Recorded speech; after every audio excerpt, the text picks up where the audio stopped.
اهلا بيكم في افكار وصفات مع روني. النهارده هنعمل مع بعض البيتي فور باسهل طريقه. بجد نتيجته حلوه جدا وطعمه يعجبكم قوي. انا هعمله النهارده بالسمنه مش بالزبده. تعالوا نشوف المقادير مع بعض. احتاج 600 جرام من السمنه، واهم حاجه السمنه لازم تكون ساقعه. هبتدي اضربها كويس جدا بالمضرب الكهرباء لحد ما القوام بتاعي يبقى زي الكريمه واللون بتاعي يبقى فاتح جدا بالشكل اللي انتوا شايفينه ده.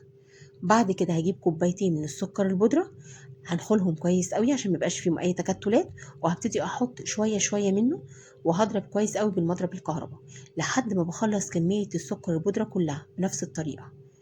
بعد ما بضرب السمنة مع السكر كويس جدا بالشكل ده، بيبقى ده شكله شايفين زي الكريمة كده، ودي النتيجة اللي احنا عاوزينها.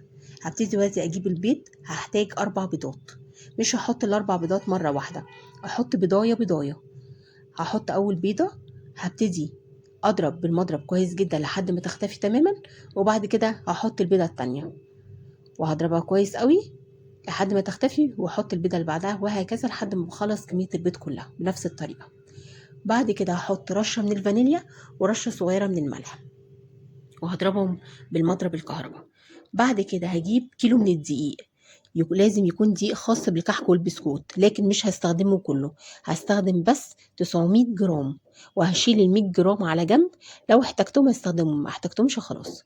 هبتدي اقلب بخفة جدا ال 900 جرام دقيق، ومش هعجن خالص ولا هبالغ في العجن ابدا، علشان العجينة تبقى جميلة بالشكل اللي انتوا شايفينه ده، ناعمة وملسة وطرية وجميلة قوي وحلوة قوي. هبتدي هقسم العجينة نصين، جزء الفانيليا هحطه في كيس حلواني، وهبتدي اشكله بقمع المخصص البيتي فور، والصينية مش هدهنها اي مادة دهنية خالص، وهبتدي اشكل الوردات بتاعة البيتي فور بالشكل ده. بعد ما بخلص الكمية اللي هي البيتي فور الابيض، هبتدي اجيب طبق فيه معلقة من السمنة، هقلبها كويس الاول مع بعض، وهجيب معلقتين كبار من الكاكاو الخام، وهبتدي انخلهم كويس قوي مع السمنه. وبعد كده هقلبهم والاتنين كويس قوي مع بعض، وهحطهم على النص التاني اللي هعمله بتيفور شوكولاته.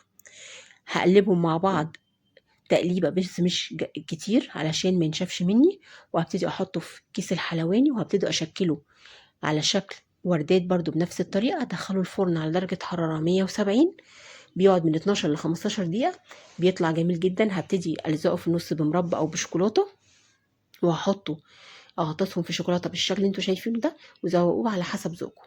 اتمنى تجربوه، لو عجبكم ما تنسوش تعملوا لي لايك وشير ومتابعه.